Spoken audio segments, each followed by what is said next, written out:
And so while they may have saved the second quarter from a technical definition of recession, the fact is we are now into the third quarter, and we need to have another stimulus package.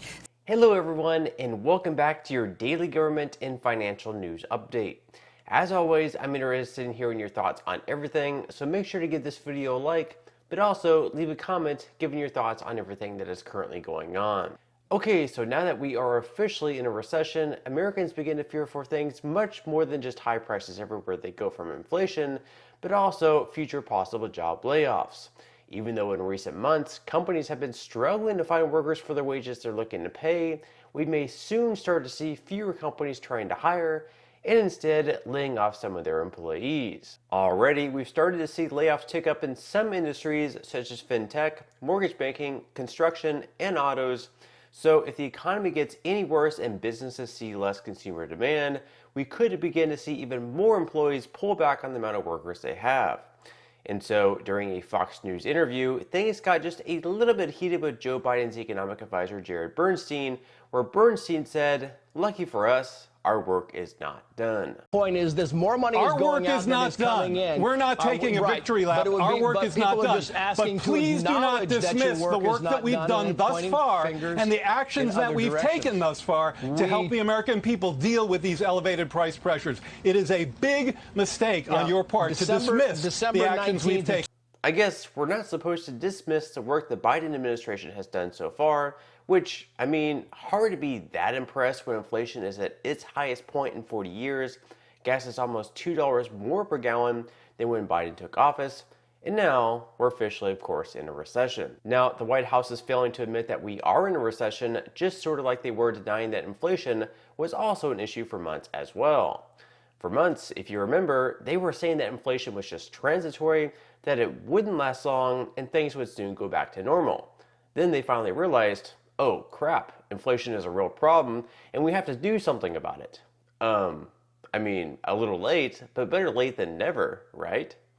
In case anyone needs a reminder, here are some fun clips of President Biden's team saying that inflation isn't going to be a big deal. I really doubt that we're going to see an inflationary cycle. Most economic analysts believe that it will have a temporary or transitory impact. The faster than expected increase in some of those prices is actually a good sign. The overwhelming consensus is going to pop up a little bit and then go back down.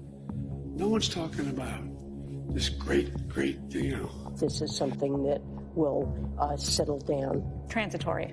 Transitory. And the data shows that most of the price increases we've seen were expected and are expected to be temporary. There's nobody suggesting there's unchecked inflation on the way. It's highly unlikely that's going to be long-term inflation that's going to get out of hand. I don't know anybody who's worried about inflation. Over the last couple of months, we actually saw it trended downward. President Biden's chief of staff, Ron Klain, enthusiastically retweeted an economist who had said in part most of the economic problems we're facing, inflation, supply chains, etc., are high-class problems. What is the Granholm plan to increase oil production in America?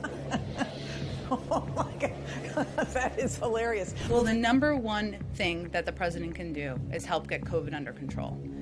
That we know is the root cause of inflation. President Biden this afternoon saying he thinks we're at the peak of the crisis right now and that lower prices are on the way. The inflation has everything to do with the supply chain. Make no mistake, inflation is largely the fault of Putin. I'm going to do everything I can to minimize Putin's price hike here at home. If you want to get rid of inflation, the only way to do it is to undo a lot of the Trump tax cuts. And so now you really have to wonder how long it's going to take for the White House to realize that this recession really is a recession and it's not just some transition leading to better things. Jared Bernstein was also confronted about this, to which, well, I'll just play the clip. Going back to inflation, as Peter Ducey was saying, the White House is now saying that inflation is too high, that we got to get inflation under control. But boy, when it first started a year plus ago, inflation wasn't too high. Inflation wasn't real. It was transitory. So what's to stop the White House 3 or 4 months from now from saying, you know what?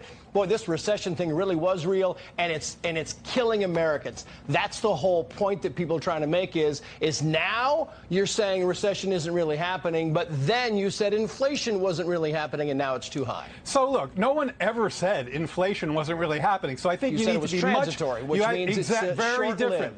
Exactly. So you have to be a lot more careful about how you're teeing this up. In fact, if you go back to January or February when we first got here, we talked about the fact that the American Rescue Plan was going to bring a little more heat back into this economy. So while this fun little economic transition we're going through persists on, White House Press Secretary Karine Jean-Pierre was asked, when can Americans expect for this to be over? And on that transition, when can Americans feel or see, when can Americans expect that transition to be over? So it's happening currently right now. That is what we're stepping into. We see that a little bit of a cooling, right, with the jobs numbers that we see every month. And again, that is expected. And so we'll continue to see that.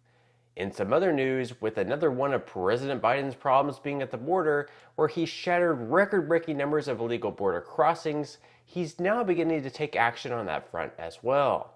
In particular, filling in gaps in Trump's border wall, which came at quite the surprise considering he pledged not to build anymore, and he kicked off his presidency by signing an executive order to stop all construction at the border wall.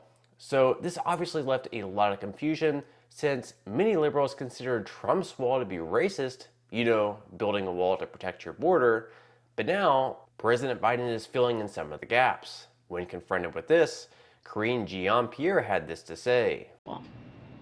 If walls work in that part of Arizona, is this the administration trying to get migrants to cross somewhere else, like in Texas? What is the plan?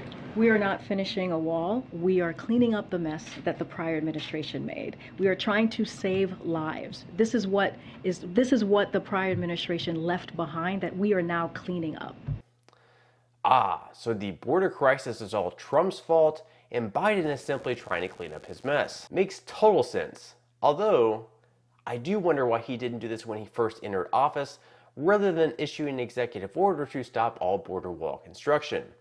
I guess there are some questions that we'll just never get the answers to.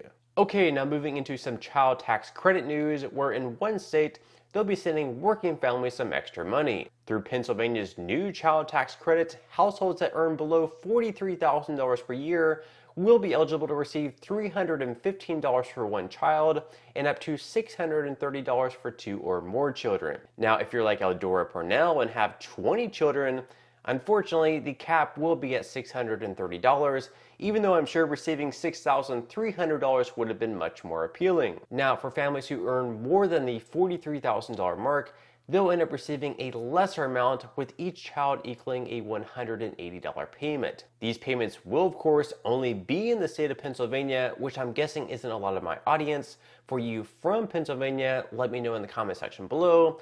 However, at the federal level, which everyone would be eligible to receive and can hold out for, is the Child Tax Credit Plan by a group of Republicans. In this plan, parents with children under the age of 6 would receive $350 per month, and children ages 6 through 17 would be eligible for $250 per month. Furthermore, expectant mothers would also be eligible to receive $700 monthly payments 4 months before their child's due date. So in the first year alone, they would be receiving $7,000. I'm sure this would certainly be welcomed by a lot of new mothers, new parents, especially considering the rising cost of having a child. With that said, I'm curious what all of you guys think. Would you like to see a bill like this one be signed into law? Okay, now transitioning over to some money news, where stocks finished the week strong despite news of the recession, with the S&P 500 gaining 1.42% on the day, the Dow Jones gaining 0.97%, and the Nasdaq gaining 1.88%. Over the last month, the Nasdaq has now gained over 12%, which really goes to show just how poorly it performed during the first half of the year, considering that it's still down by nearly 22% year to date. As far as Bitcoin goes, over the last day, it stayed relatively the same, but is still barely in the green, up 0.06%. So with stocks and Bitcoin beginning to catch some momentum in the positive direction, it definitely wouldn't be a bad time to start investing, or if you've already started investing, to continue dollar cost average again. So if you would like to receive 6 free stocks and $5 worth of Bitcoin In the comment section below, I will leave a link where you can receive just that from my partner in Webull. And even if you don't feel like investing at this point in time for whatever reason, once you receive the free stocks, you can always sell them for what they're worth and transfer that money right back to your bank account. Now, in total, you should be receiving a value of around $50 or more. Some people have received over $3,000 in the past, which will be taxable, but still, you can think of that as just some free extra money with just a few minutes of work. But on that note, I'm going to go ahead and wrap up this video. If you enjoyed the content in today's video and you would like to see more like it, I would encourage you to give this video a like, subscribe to my channel, and also make sure to ring the notification bell. That way, you will be the very first to be notified when I do release future videos. And until next time, I hope you have a wonderful day ahead, and I'll see you in the next video.